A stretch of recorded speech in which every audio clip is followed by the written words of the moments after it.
از کی مستجاب الدعا نشده؟ از زمانی که پشت کردیم به فرهنگمون، به دینمون، به آیینمون. من میخوام شاد باشم، بیا لطی، بیا اور تا بزنیم کیف بکنیم.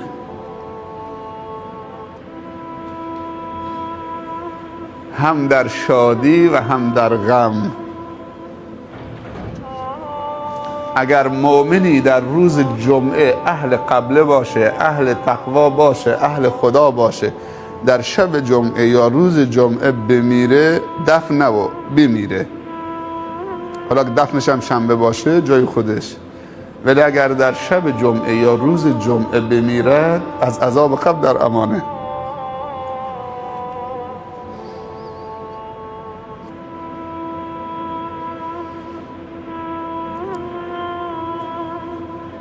و اگر در مدینه هم بتونه کسی بمیره، یعنی خودکشی نکنه اونجا، مرگ طبیعیش اونجا بیاد، بره سفر عمره، اونجا تقدیرش باشه که بمیره، اولین گروه که قبر ازشون باز میشه بعد از پیامبر اهل بقی هستن. قبرستان بقی در مدینه. پیامبر صلی الله علیه و سلم میفرماید هر کسی میتونه در مدینه بمیره، در مدینه بمیره.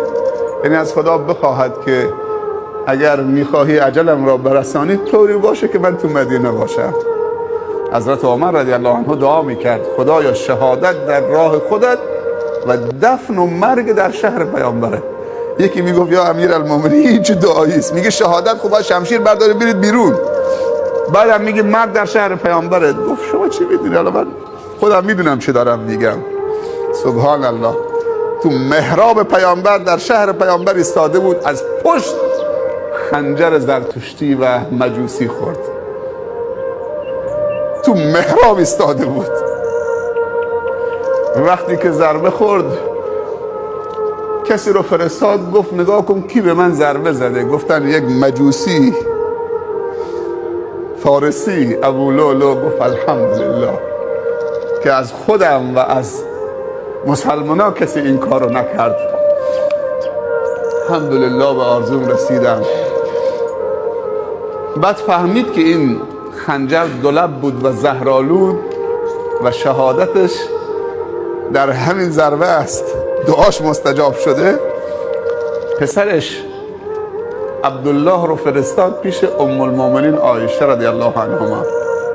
گفت برو سلام مادر برسان، بگو که امیر المؤمنین ضربه خورده و امید داره که این ضربه شهادت باشه.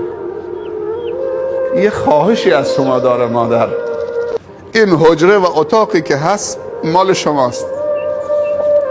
یک قسمت حجره پدرت خوابیده ابوبکر، یک قسمت حجره هم شوهرت و همسرت رسول الله صلی الله علیه و سلم، و اونجا حق توست، تو با اونها محرمید. ولی من دوست دارم که بین این دوتا باشم. خواهش میکنم، حق شماست، ولی اجازه گرفتم. یعنی اگر شما اجازه بدید من بیام اونجا کنار این دو بزرگوار دفن بشم. آدم باید برای خودش تلاش بکنه. خنجر خورده ولی خون ازش داره میره، ولی به فکره که کجا دفن بشه.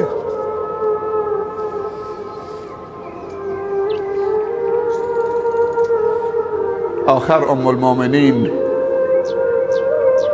گفت باشه، سلام امیر المؤمنین برسان، بگو اشکال ندارد، شما اینجا دفن بشوید، منو در قبرستان بقی دفن کنید. چون من همیشه میشنیدم از رسول الله صلی الله علیه و سلم که همیشه اسم این دو نفر بر زبانش بود. اگر بیرون میرفت میگفت خرجت انا و ابوبکر و عمر. اگر داخل میآمد میگفت دخلت انا و ابوبکر و عمر. اگر می نشست، اگه بلند میشد، همه حرف و حدیثش این دو نفر بود.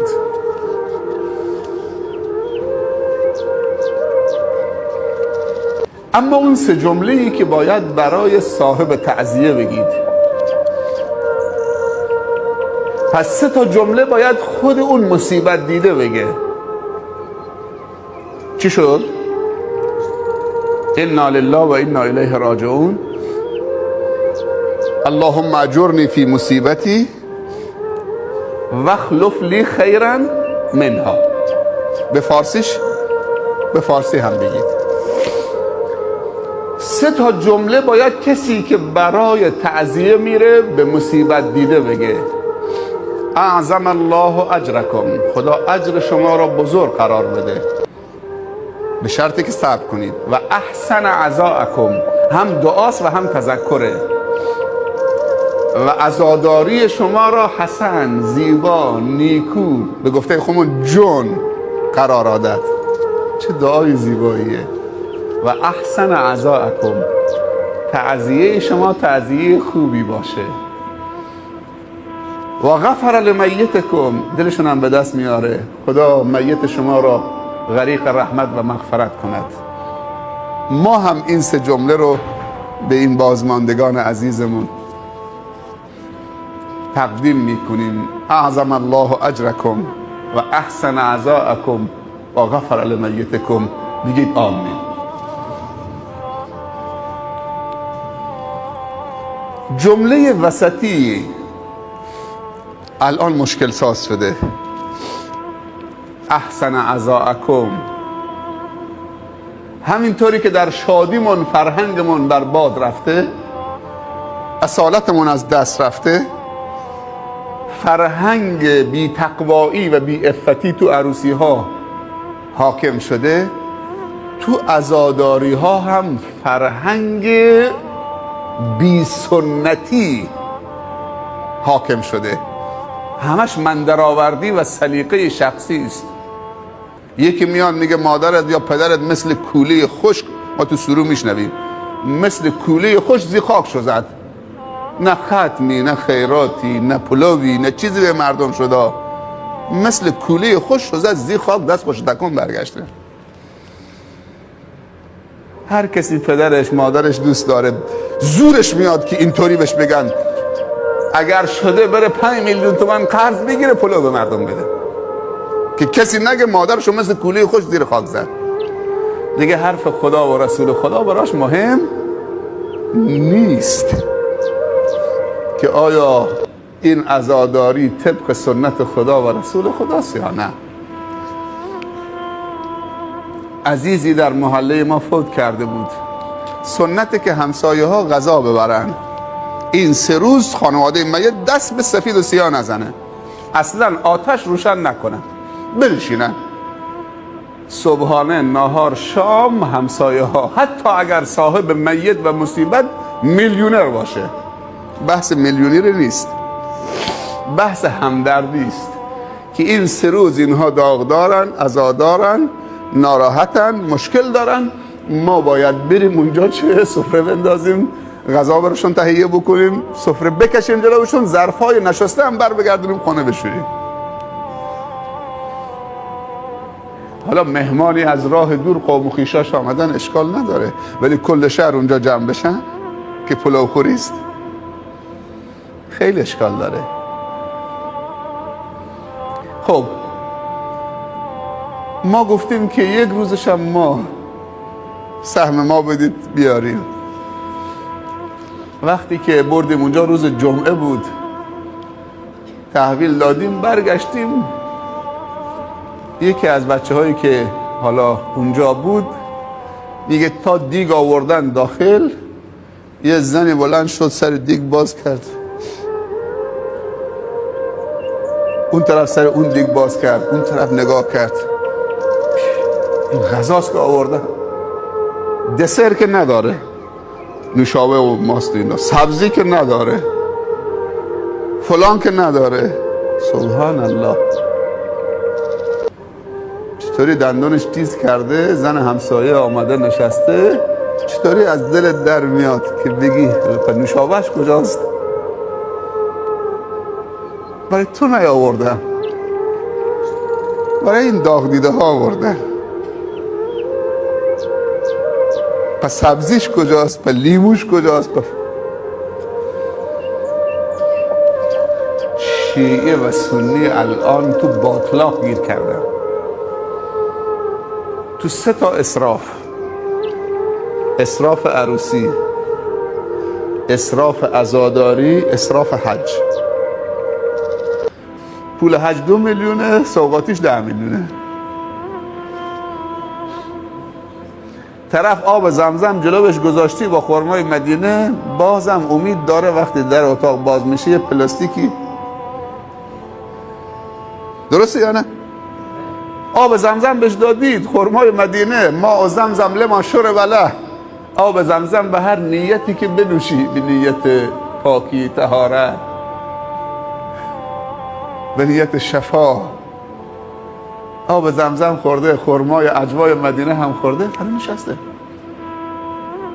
تا در اتاق باز شد پلاستیکی چیزی نیامد.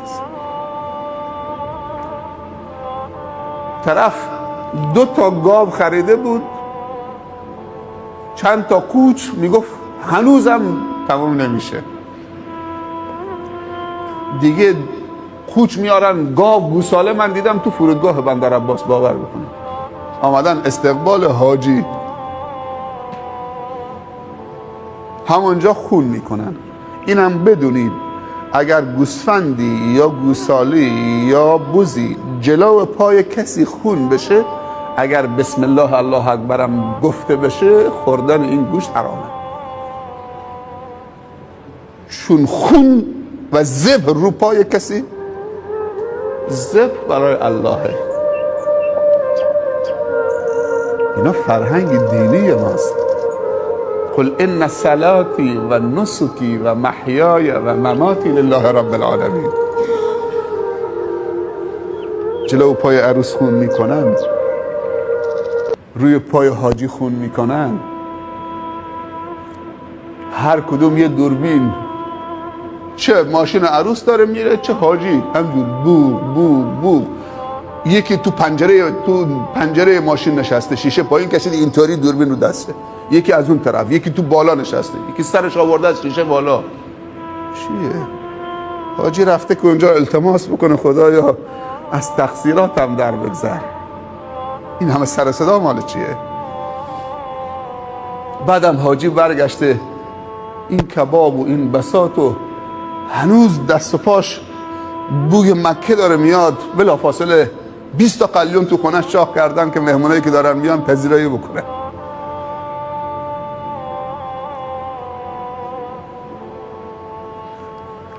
باور بکنی هر حجی و هر عمره‌ای حداقلش هر نفری 2 میلیون 3 میلیون سوغاتی میخرن. طرف واجب الحج واجب العمره است، چون پول سوغاتی نداره حالا توش مونده. به خاطر اسراف کمرش و گردنش داره سنگینی میکنه، چون برش واجبه، پول عمره داره، 700-800 تومن داره، ولی چون که چه پول سوغاتی نداره، یک واجبی که بر گردنش واجب شده حالا توش مونده، نمیره. سخن مردم. اسراف عروسی که تا دلت بخواد، اسراف عزاداری که دیگه وحشتناکه. الان شیعه و سنی توش موندن. شاید عروسی تو 20 سال تکه تکه جمع بکنید، خیلی فشار بد نیاد برای پسرت، پارچه طلایی، چیزی، کلیری، یخچالی، ولی مرگ یک دفعه میاد. یک دفعه 5 میلیون از کجا میارید؟ یک دفعه 7 میلیون از کجا میذارید؟ 3 روز و هفته و 40 روز و 4 ماه و سال. و آقای قرائتی تو تلویزیون، من خودم تلویزیون باز کردم صحبت میکرد. آقای قرائتی شیعه است یا سنیه؟ آخونده یا فرد عادیه؟ از روحانیون بزرگ شیعه است. میگه یک نفر فوت کرده بود، خودم شنیدم با این گوش خودم. میگه رفتم تعزیه، فرهنگی بود، گفتم که مرگ حق است و این شطوری است که در خانه همه میخوابه و زانو میزنه. شما چرا اینطوری گرفته هستید؟ دلو شاد باشید. دیگه انا لله، بپذیرید شما که فرهنگی هستید، ماشاءالله معلم هستید، و مردم عادی چی؟ گفت جناب آقای قرائتی، من میدونم که این مرگ شطوری است که در خانه همه میخوابه، ولی من میبینی که سرم گرفتم به خاطر یه حقوق بگیر ما 200,000 تومن، الان باید برم 5-6 میلیون قرض بکنم به خاطر پلو خوردن این و اون. بعد آقای قرائتی میگفت حرام حرام حرام به هم دیگه رحم بکنید، نکنید این کار. میگم شیعه و سنی توش موندن. این چیزها مختص شیعه نیست، مختص سنی هم نیست. من خودم شنیدم تو محله خودم ما بخون مثل کولی خوش که از خاک رفت مشتی وهابی پیدا بودن. وهابی چیه؟ آقای قرائتی وهابیه؟ وهابی چیه؟ انسان که عقل و شعور داره که دیگه 50 تکه پارچه میارن در خونت میزنن، هر پارچه 10,000 تومان نمیشه با نوشتش. بعضی موقع هم این پارچه ها تا 2 روز 3 روز 1 هفته هست. دیگه چیکار میکنن؟ این همه پارچه نمیشه با این پارچه ها لباس دوخت. یا ماشین پاک میکنن، یا شیشه های تو خونه پاک میکنن، آشپزخانه پاک میکنن. پارچه حالا نوشته هم داره رحلت جانگداز پدر فلانی شما فلان فلان. یه این پارچه باید تو آشغالدونی بریزیم یا باید چیزی پاک بکنیم. چرا عاقل همین 3 تا جمله برو پیشش رو در رو بهش بگو اعظم الله اجرکم و احسن عزاءکم و غفر لمیتکم. دیگه اگر که جوان فوت بکنه، بعضی جاها دیدم که وقتی غسلش میدن حنا پاش میدن، حنا دستش میدن که این هنو داماد نشده. بعد کفنش که گرفتن بیرون که میبرن نقل و پول و خورده و شکلات رو قرود. چه کاری آخه؟ کدوم پیغمبری کدوم قرآنی گفته اگر جوان داماد نشده حنا دست پاش بدید تو جنازش، بذارید تو روانی و نقل بریزی روش و کیکن بزنید؟ هر کسی یه چیزی آورده، دیوار کوتاه‌تر از دیوار دین، هر کسی یه خدایی شده و یه چیز داره میچسبونه به دین خدا. ما انزل الله بها من سلطان. ما باید پاک بکنیم زندگیمون. خداوند این عزیزمونو غریق رحمت بکنه و قبرش باغی از باغهای بهشت بشه و مردگان ما و شما همه غریق رحمت بشن و قبرشون باغی از باغهای بهشت بشه و در فردوس اعلی خداوند اونجا در جوار انبیا و صدیقین و شهدا و صالحین قرارشون بده و به ما زندگانم رحم بکنه که زندگی آبرومندانه و روسفیدی خودمون و خانواده و فرزندانمون و مرگ روسفیدی و خاتمه به خیری نصیب بفرمایم. بگید آمین. هفته وحدت، این چند تا جمله چون اینجا بالاخره هم تشیع و هم تسنن در کنار هم هستن و الحمدلله من که چیز خاصی نشنیدم که در طول این سالها بالاخره مشکلاتی پیش آمده باشه، خدای نکرده که منجر به رفتارهای نادرست بشه. حالا شاید بعضی افراد حالا همه جا هستن، قوت تو شیعه هست تو سنی هست، اونهایی که دوراندیشی نمی کنن. بالاخره هفته وحدت، این شعار خیلی شعار زیباییه و به میمنت هفته تولد پیامبر صلی الله علیه و سلم هر سال این هفته بالاخره اعلام میشه. از مسئولین و علما و روحانیت تشیع و تسنن رفت آمد میکنن تو مساجد، تو مراکز همدیگر بالاخره. ولی از خدا میخواهیم که این یک چیز نمایشی و شعاری و ظاهری نباشد. این نکته خیلی مهمه که وحدت ریشه در دل داره، یعنی ما قلباً خواهان وحدت در امت اسلامی باشیم، یعنی بخواهیم که وحدت داشته باشیم با وجودمون، با قلبمون، نه با زبانمون. و نکته دوم در وحدت این که وحدت ریشه در عدالت دارد. مهمترین عامل وحدت عدالته. اگر توسط دولت کریمه و نظام مقدس و مسئولین این عدالت برقرار بشود، عدالت، حقوق شهروندی، حق و حقوق، اونی که مسئول، نه این که خودش صاحب حق بدونه، اون که کاری توی این مملکت نیست حقش پایمال بشه، اون که شیعه است، اون که سنیه تبعیض قائل بشن، اون که اقلیته، اونی که فلانه. اون چیزی که حق همه است به طور عادلانه تقسیم بشود. به طور عادلانه. اگر وحدت باشد، اگر عدالت باشد، هیچ موقع چه اختلاف پیش نمی آید. مسئله بعدی، یکی از نشانه های عدالت اینه که هر کسی رو در جایگاه خودش قرار بدیم. مثلا من سنی میگم وحدت با شیعه، اما میام به خودم و اهل سنت نمره 20 میدم، به شیعه چون که شیعی سنی نیست نمره 0 میدم. به نظر شما اون شیعه دیگه با من وحدت ایجاد میکنه؟ یعنی شیعه 15 نمیگیره، 12 نمیگیره، 0. یا اون شیعی چون خودش شیعه است و همه شیعه ان به خودشون 20 بدن، به سنی بدن 0. یعنی سنی 10 نمیگیره، 12 نمیگیره، 15 نمیگیره، حالا 20 نه 17 بهش بده، 15 بهش بده. این دوباره تبعیضه. به صرف این که طرف سنی است، حالا مشروب خوار باشه، مواد فروش باشه، ظالم باشه، من خوشم بیاد چون اسم سنی رو یدک میکشه، و چون که فلانی شیعه است، حالا شیعه معتدل، خوشفکر، عادل، خوب، خیرخواه، دلسوز داریم، به صرف این که اسم شیعه رو داره یدک میکشه بگم چه اون نه 0.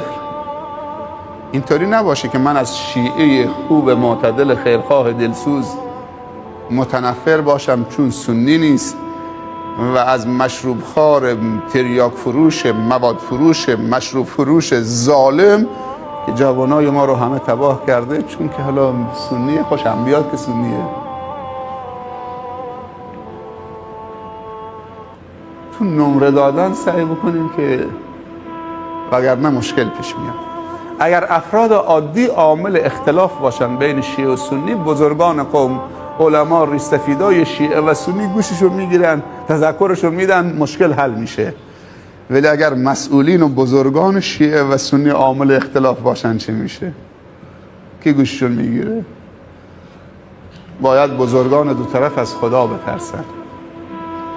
این بندگان خدا که در کنار هم دارن زندگی میکنن، روز به روز حتی وصلت هم با هم کردن در خیلی از مناطق. چه شیعه به قدرت برسه در این مملکت و چه سنی به حکومت و قدرت برسه، نمیتونن همدیگه رو حذف بکنن. از قدیم بودن در کنار هم، نه سنی حذف شده نه شیعه حذف شده، هم شیعه وجود داره و هم سنی وجود داره.